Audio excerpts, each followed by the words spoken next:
This news program is proudly brought to you by Smart Start Breakfast Biscuits and Now Biscuits.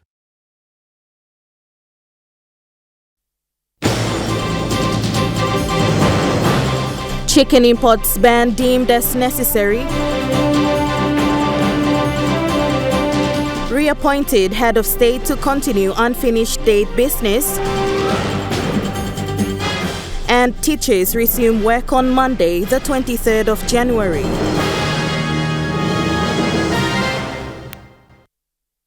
A very good evening. You're watching National EMTV News. I'm Grace Papiali. Thank you for joining us.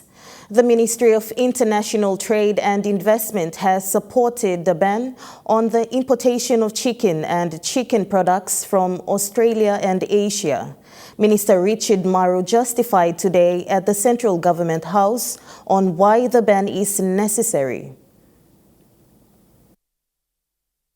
Many queries and frustrations have been made following the ban of chicken imports from Australia and Asia, which came into effect on the 6th of January 2023. Due to the outbreak of avian influenza in the Asian and Australian poultry industries, the National Agriculture and Quarantine Inspection Authority, or NAQIA, reasoned that it is a big threat to Papua New Guinea's biosecurity. Contaminated poultry products can affect both animals' and consumers' health and impact trade and economies. Therefore, the government has taken the step forward in safeguarding the 1 billion kina poultry industry of PNG. Today, Minister for International Trade and Investment Richard Marrow announced that the ban is totally necessary and said that it is an accurate decision that was made. Can you imagine this disease coming in and wiping out our total chicken industry? Our main source of protein is now chicken. Not only do we lose the jobs, incomes for our people, but it will affect the nutrition of our children, where we have a major stunting problem in Papua New Guinea. It will be disastrous. So the decision by NAQIA is, in my view, the correct decision for now. Minister Marrow has further called on the poultry industries to not take advantage of this ban and increase their prices. He is urging the Independent Consumer Competition Commission, or ICCC, to keep a close lookout for the hike in prices. Do not take advantage of this ban and increase prices. I'm calling on ICCC to make sure no one increases prices, and I will be writing to the ICCC to make sure that the industry does not take advantage of this and increase prices, which will affect our ordinary moms and dads and our grassroots and our population who depend on chicken as their main source of protein. I do not want to see any price increases in the industry. This will be a very irresponsible decision, and the government would not like to see that because it will affect ordinary citizens. Minister Marrow further called on the small to medium enterprise, or SME sector, to increase production in poultry and local farmers to speed up production. Following his historic re-election for a second term as Governor General on the floor of Parliament yesterday, Grand Chief Sir Bob Dadai says there is still a lot of unfinished business that he wants to ensure gets done during his second term as Vice Regal. Yesterday's Parliament sitting and subsequent vote for the Governor-General by our Parliament leaders made history for Grand Chief Sir Bob Dadai, with over half voting for the incumbent. Looking fresh and speaking to the media this morning, the Grand Chief Sir Bob Dadai expressed his appreciation to be given the mandate to serve the Vice-Regal post for a second time. As a Christian, I want to acknowledge God for the decision that was made by our leaders, members of Parliament. Secondly, I want to say thank you to Marape Rosso government. They have seen it. They saw that, saw the confidence of the work that I do here at the Government House. Looking ahead in his second tenure, Sir Bob Darai made it known that there was still unfinished business to be completed. We ensured that we fix up the staff houses, construct new ones for those who are still living outside to come to work here. And there are still some new buildings going up now as we speak.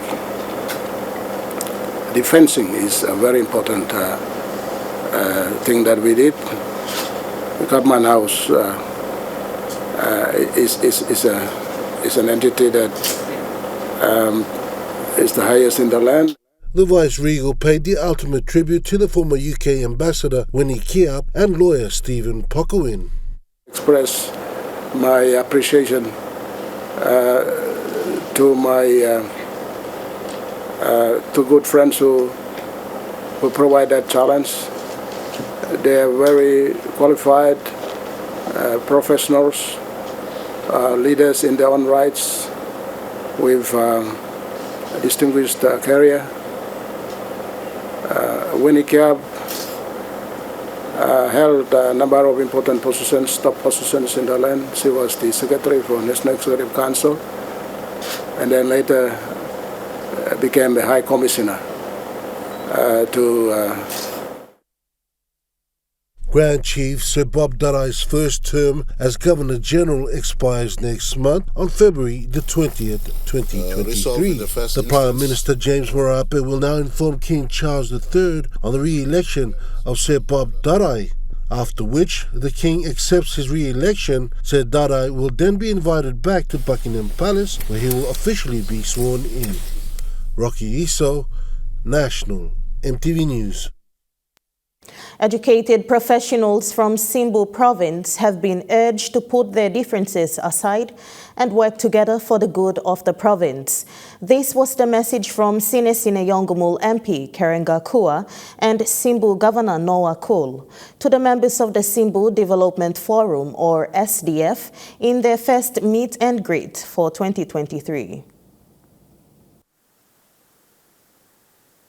Yesterday evening, prominent and successful professionals from the Simbu province who are members of the Simbu Development Forum gathered at Dream Inn in Port Moresby for their first meet and greet with Simbu Governor Noah Cool and Sinesine Yongumul MP and Minister for Petroleum and Energy Kerenga Kua.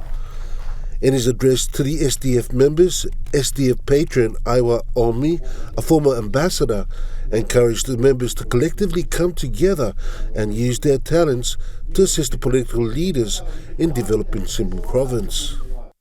Simbu, despite of the education you've got, the experiences you've got, the know-how you've got, the leadership qualities you've got, we have been fighting each other. The forum's aim is to build one Simbu. Forget about politics. Build one Simbu. Member for Sinesine Yongumul Kerenga Kua garnered admiration in his delivery from those in the audience when he revealed that all 6 MPs in the district, including the governor, were in dialogue and are working to sort out the issues in the province, which has never been done before.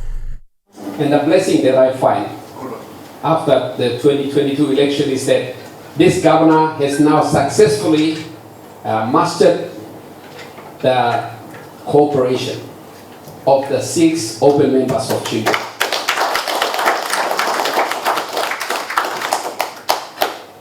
For the first time, the 7 of us under his leadership, inclusive of him, we're talking. Upon taking the stage, Simbu Governor Noah Cool thanked the SDF members for hosting the event. Governor Cool emphasized the importance of working together. We need to work together to get Simbu rolling. Simbu is your pride. It's my pride. It's everybody's pride. God has given us a responsibility. That is to serve. That is to serve. And we must serve. The Simbu Development Forum has no political affiliation. It provides the platform for professionals to have dialogue with current political members in the 6 districts, including the governor of the province, to discuss development issues. policies and solutions that affect the simple people and how they can be empowered to change for the better as a province. Rocky Iso, National EMTV News. Regarding the locking out of the education staff at the FinCorp House in Port Moresby, Education Minister Jimmy Uguro assured the staff that they will find an office space for them before the 2023 academic year resumes. He made this statement in a press conference recently. Staff from the Education Department have been locked out from their office situated within the FinCorp House since last October. Minister for Education Jimmy Uguro says the locking out of the staff has affected the movement of the Department of Education staff, but that did not stop them from running the programs through to the end of the academic year. Staff locked out were the 1,049 staff from the Education Department and also the Teaching Service Commission staff. A total of 39 million kina rental payment bill is still outstanding for the department to pay Grace Columbia Limited, who are the owners of the FinCorp House. Minister Uguro said they have already negotiated what they will do in finding a way for the staff and office space. Part of this year, we've already talked to, negotiated the next move with the Prime Minister. And I think there are some couple of options there. One option being to move to Ulupindi House, because the other two in Towers will be occupied by the finance and planning. So I think they're slowly moving or moving fast, in the middle of movement something. Once that arrangement is done, our staff should be relocated before the school starts in the Ulupindi House. Minister Uguro confirmed that he is aware of the situation and already had talks with the Prime Minister to find an office space for the staff before the 2023 academic year resumes. Samantha Solomon, National EMTV News. Education Department has advised that all the teachers throughout the country should resume work on the 23rd of January, which is next Monday, for the 2023 academic year. The students will resume classes a week later, which is the 30th of this month. Minister responsible for education Jimmy Uguro made this announcement in Port Moresby recently. 2022, I commend all of you for your endless support to our education system. Though we have all kinds of critics here and there, but we successfully ended 2022 academic year, and I commend all of us. Teachers resume on the 23rd of January, which is next week Monday, and our students will attend classes on 30th of January 2023. He says teachers' postings have been released and teachers are expected to be in their respective schools for resumption of duties. Minister Uguro in his speech challenged parents, teachers and students to take on the 2023 academic year with positivity. Are you preparing our students to take on another academic year challenge? Our teachers, are you prepared to teach our children from your heart? Teaching and learning must come from the heart. So that's why I'm posing this question. Are we going to do our job from our hearts? Both the parents, the students, the Board of Management, community, and all the stakeholders. Do our job with all our hearts for our country. He also commended the government of the day for the support towards education. Samantha Solomon, National EMTV News. National EMTV News continues after the break. Stay with us.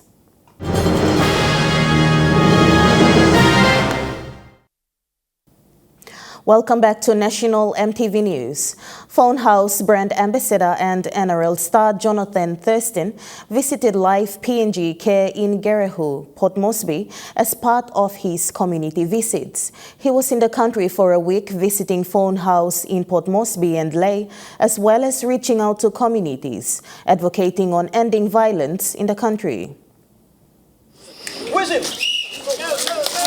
Jonathan Thurston's last visit was to the Life PNG Care located at Garahu in Port Moresby. He was given a warm welcome by the children at the centre. Small games were conducted by the phone house staff and the children of the centre.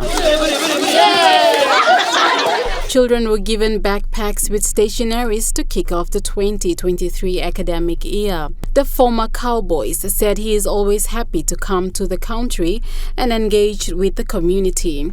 When asked about his community engagement with children in Australia compared to PNG, he said children are children regardless, and it is important for them to grow up and have good opportunities in life. Doesn't matter what background they are, they should all be able to grow up and hopefully have the opportunities to achieve their dreams as well. Thurston commended the people working at the family and sexual violence centres, safe houses, foster care homes, and many others who have been making sure that people and children are safe. The centres that you have in here, the people that are working there are wonderful people, and they've just got such a big heart, and they're trying to do their best to help the victims.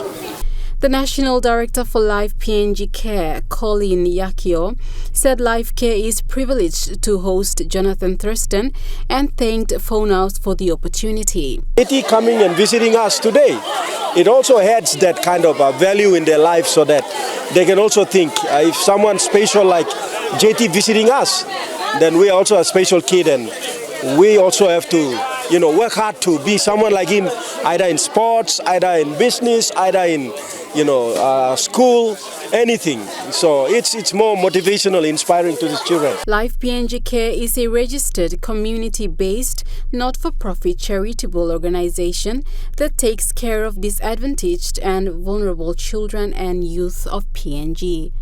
Cynthia Maku, National EMTV News. The cocoa industry is looking to establish a niche market for the cocoa farmers in the country going forward.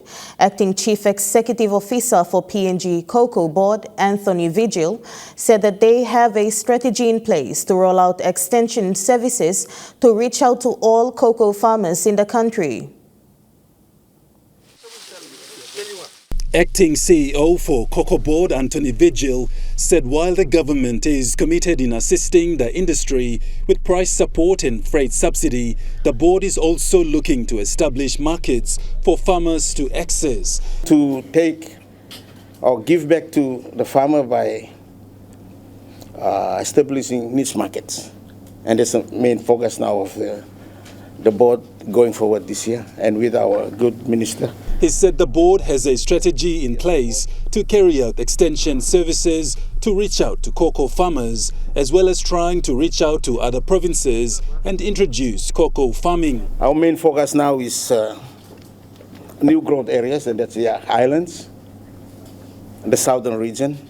Mr. Vigil stated that cocoa can generate over 300 million kina annually, and therefore it is vital that cocoa farmers get support like price and freight subsidy to boost the interest of farmers to produce more. He noted that in 2021, cocoa generated over 271 million kina for the country. He said the expectation now is to generate over 600 million kina in 2026, which requires 70 to 80 tons of cocoa beans. Now it's estimated that 100 million trees standing on the ground. We want to rehabilitate 1 million this year, and then next year another 1 million. So that's a cumulative. This is a simple formula that we think is going to work. The cocoa industry has received 1 million kina for the price support and freight subsidy for 2023 to roll out its programs. Godwin Eki, National EMTV News. The Farmers and Settlers Association, Inc. Inc. has commended the government for its commitment and support to the ailing rubber industry. This is following a funding allocation of 50,000 kina by the Rubber Board to support the buying of rubber in Gulf Province. President of the association, Wilson Thompson, highlighted that this shows confidence in the work done since 2017.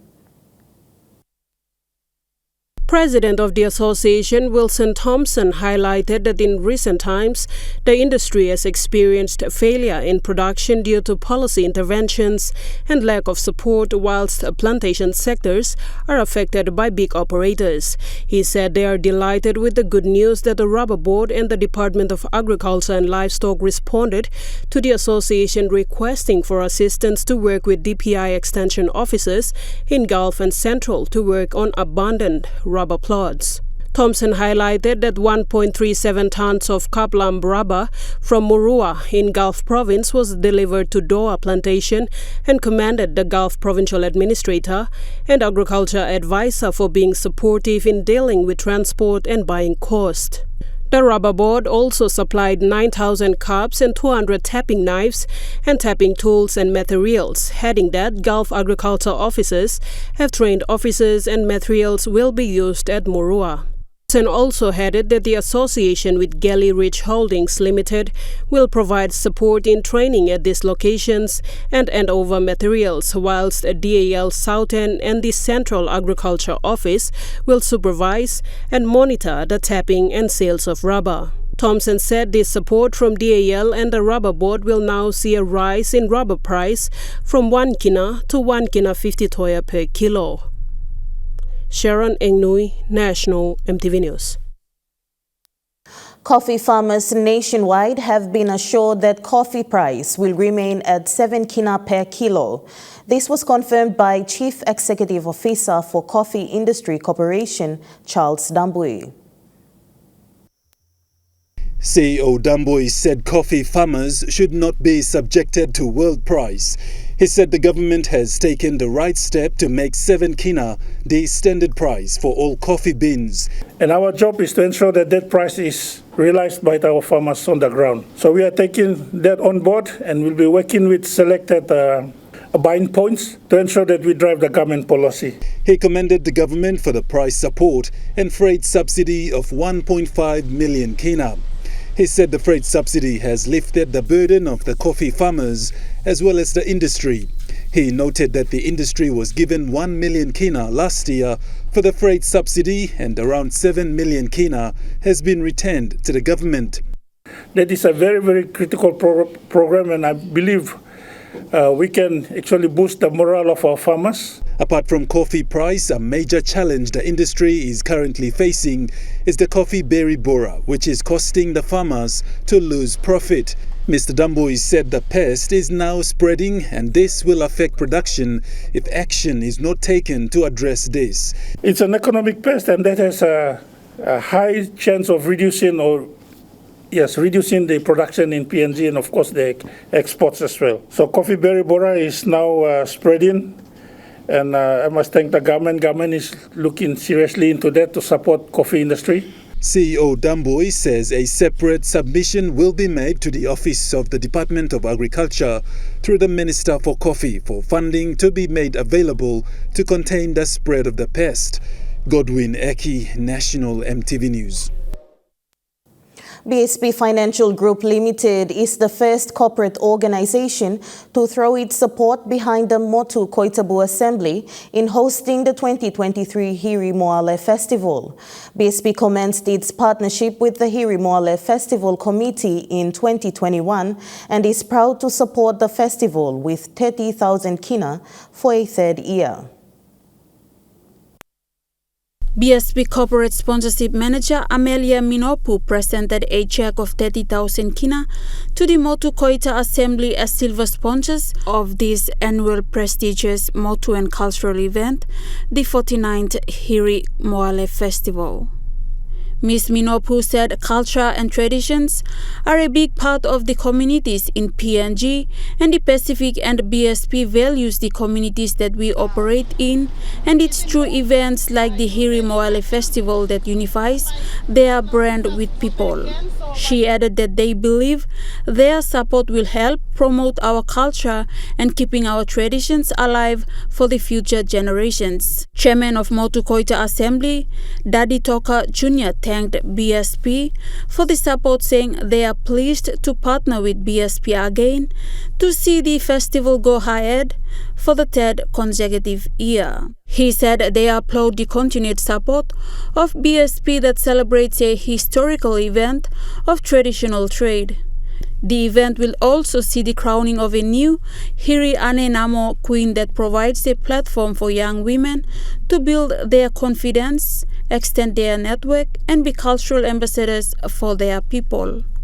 The event is scheduled to take place on Friday the 3rd to Sunday the 5th of March 2023 at the Sir Hubert Murray Stadium in Port Moresby.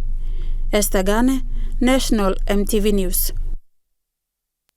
And now looking at the Nest Fund market report, the kina closed unchanged at $0.2840 in the interbank market. At Bank South Pacific, your kina was buying $0.2765 $0.3969 Australian dollars, $0.2477 euro, and 34.03 Japanese yen. Looking at commodity prices at New York close, gold is trading higher, coffee closed lower, cocoa closed lower, copper closed lower, palm oil closed lower, crude oil is trading higher, copper closed higher. On the stock market, the Dow Jones closed lower, the ASX 200 is trading higher, the All Ordinaries is trading higher. National EMTV News continues after the break. Stay with us.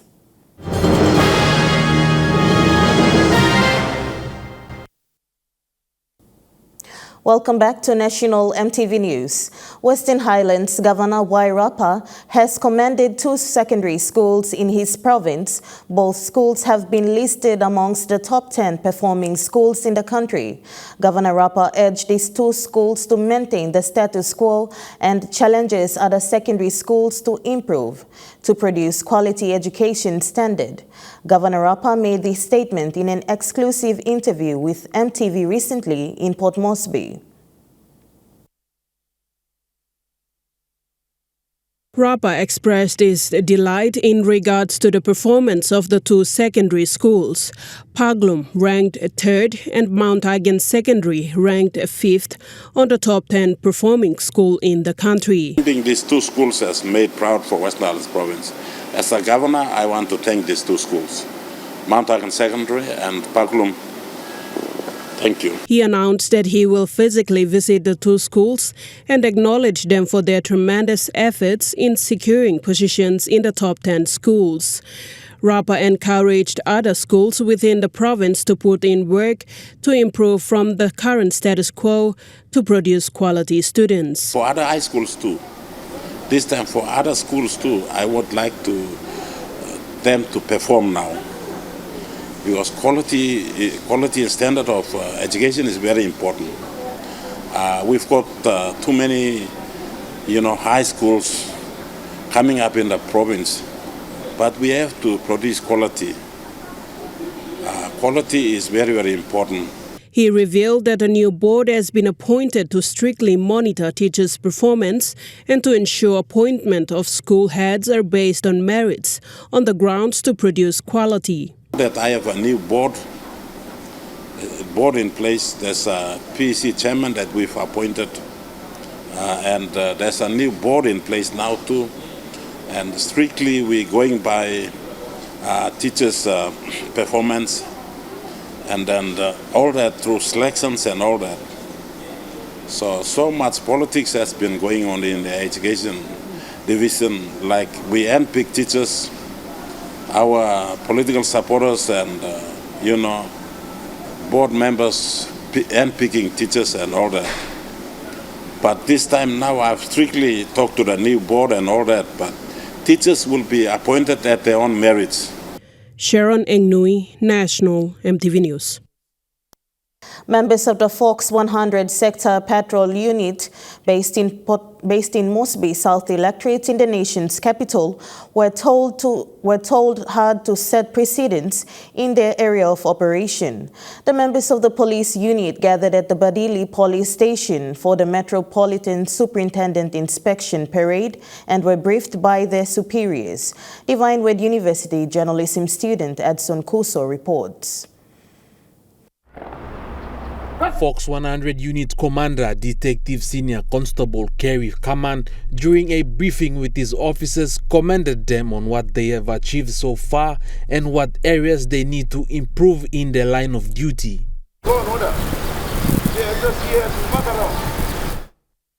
Detective Kaman said the constabulary is a disciplined organization, hence all officers in all rank and file must work ethically, whether they are on or off duty. He also said the Fox 100 unit have been praised for many good things they have been doing in their area of operation, and that is something they must maintain. Detective Kaman also told his officers that in order to get promotions, they must perform their constitutional duties ethically, and encourage them to fill in appraisals so they can be assessed on their performance in order to be promoted. He further challenged these men to improve in areas where they need to as they begin this new year. Edson Kuso, National EMTV News. Moving to overseas news, and PNG is preparing to sign a defense cooperation agreement with the United States. A delegation from Papua New Guinea will travel to Honolulu in the United States next month for high-level talks as the two countries progress a new defence deal. The Defence Cooperation Agreement would provide the framework for future joint programs and an increase in engagement. A high-level Washington delegation visited the Pacific in April last year in response to China signing a security pact with PNG's neighbour Solomon Islands. After stopping in PNG, the US said there was a desire on both sides to take concrete steps to expand our security cooperation.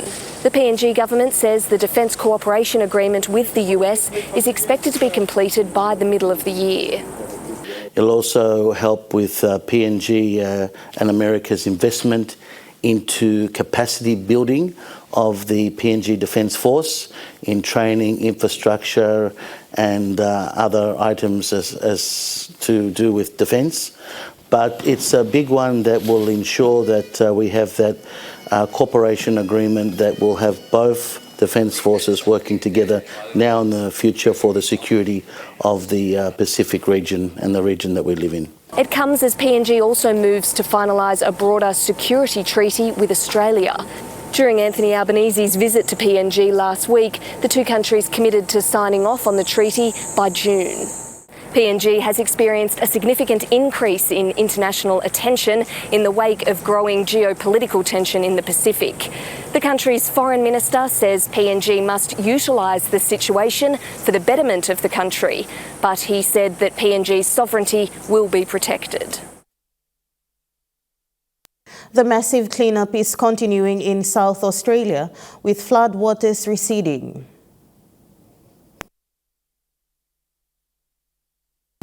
Good morning, Joe. So here at Paringa, the peak has well and truly passed, and that peak has now made its way through all of the South Australian towns and is now flowing out into the ocean.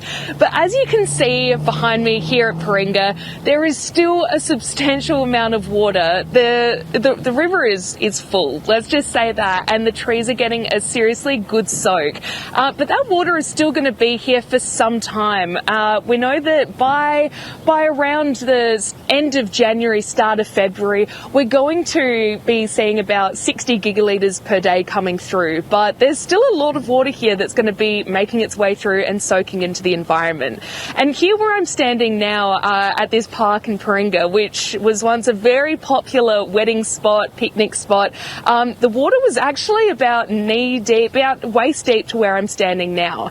And you can kind of get an idea of that if you have a look at this tree behind me, where you've we've got this water line here. You can see just how much water there is. So it's visibly receding here in Paringa and in many other areas along the Murray, but it's still going to be some time until that water fully recedes, and then I guess we continue to assess exactly what impact this flood event is having on our region. National MTV News continues after the break with Trukai Sport. Stay with us.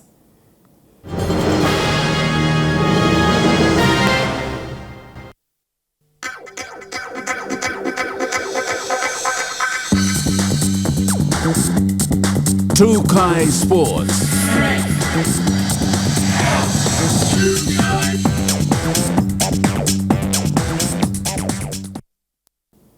Welcome to Trukai Sports. Sports Minister Don Pollier on the floor of Parliament this week addressed the Maraperoso government on what the government needs to do to help support sportsmen and women of the country. He said every year athletes are sent out of the country to represent PNG at an international level, and therefore athletes and those involved need to be considered and catered for. As Minister in charge of sports, Pollier says he will work together with those responsible and drive certain sporting agendas forward for the benefit of sports in the country. Finding our school is not even a playing field you're finding. Upon highlighting issues and struggles national athletes and sporting federations face, Sports Minister Don Pollier presented a ministerial statement stating that he, as minister responsible for sports in the country, is willing to work together with those involved in the sector and stakeholders to move sports forward. He stressed on the issues that are affecting sports in the country, from administrative issues to athletes, as well as training facilities, and how best the government can support the men and women that represent the country overseas when attending international tournaments and events. To me, by managing, facilitating, supporting, and guiding sports to grow and develop is directly enabling integral human development in Papua New Guinea. And I'm cheerful and serious with this job, and I'm doing my best to make sure we achieve the objectives. He said that when it comes to supporting athletes and officials, it is mostly the corporate organizations that are coming on board to support both the individual sporting athletes and team sports. I've discovered the following in the sports sector. There is strong leadership and management in the sports sector in general, but specifically I am encouraged by the spirit, the energy, and the focus of each of the sporting federations in achieving their objectives. He emphasized that it's time the government invest in sports by supporting young Papua New Guineans and sportsmen and women of this country. He said sports federations are mainly made up of volunteers in communities who are supporting young men and women achieve their dreams. He further added that many of the coaching staff and team managers are volunteers. As Portfolio Minister for Sports, I am proud to report that volunteers, who are mostly passionate Papua New Guineans, make up the membership of the boards, committees and subcommittees of the Sports Federation. Their dedication is indeed encouraging and inspirational. Minister Pollier said he is willing and happy to take sports to the next level and give it the attention it deserves. Godwin Eki, Trukai Sports. Trukai Sports continues after the break. Stay with us.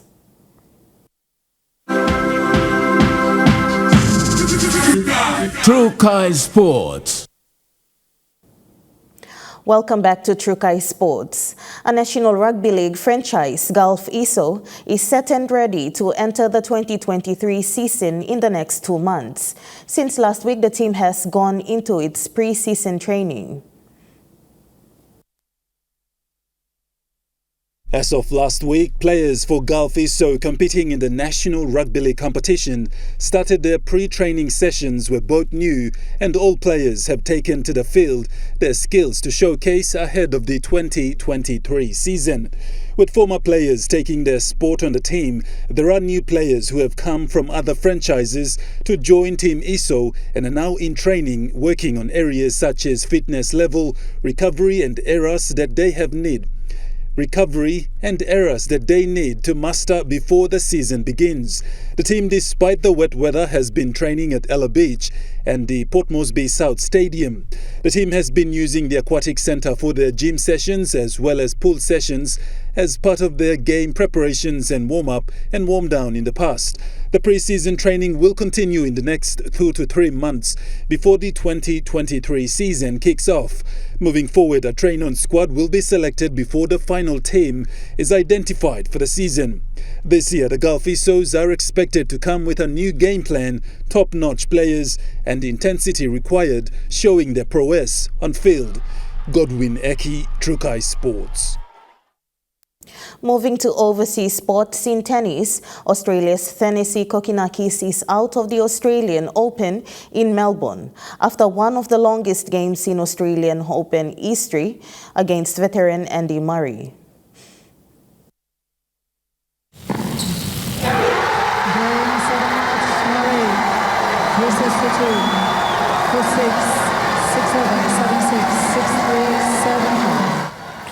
Neither player wanted to give an inch, with the former world number one fighting tooth and nail to bring it to a fourth and fifth set at 4:05 a.m. 5 hours and 45 minutes after the game started, Andy Murray walked away the victor in his longest ever match. It's tough to know if there could be a curfew, and that probably could work a lot of times for the tournament. I do think the men playing best of three would make for a little bit more predictable times, but these are relatively rare cases. I mean, Andy Murray certainly in his long career never played past 3 a.m. before like this. These are rare exceptional moments and somewhat epic in a certain way, although they do make tennis seem amateurish, have to not be getting their matches finished in one night. Are you a traditionalist? Are you a staunch supporter of the five setters, or would you like to see them cut even in the Grand Slams to 3? You know, I think I could see them get cut pretty easily. I think that the best of 3 is enough time to determine a winner. It's worked fine for the women for centuries now, over a century now. And I think it's probably enough if these time concerns are an issue for people. That's the easy way to do it. I'm surprised, Ben. I thought, like, you're so passionate about the sport. I thought you'd be a five-setter kind of guy. You know, I'm not a super traditionalist on it. I do think there's value as a writer in editing. You know, I think sometimes you cut to the better parts of the match and don't have these really long prologues to push them along. You get the exciting finishes, and a lot of the comebacks can still happen in a shorter format. And that ends Trukai Sports. The Money Plus weather report is next. Stay with us. Trukai Sports.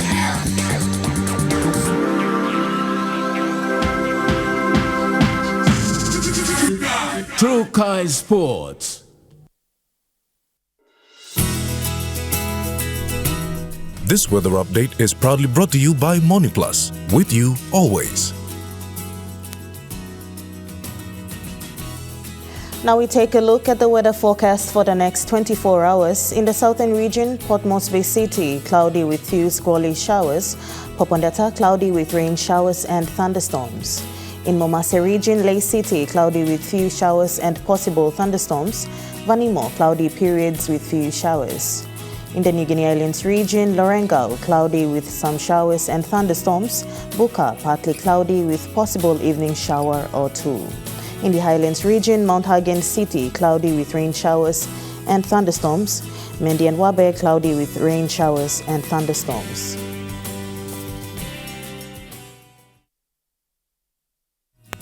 The weather update was proudly brought to you by MoneyPlus, with you always. And that wraps up the news, sports and weather for Friday, the 20th of January 2023. From the entire news team, pleasant viewing. Bye for now.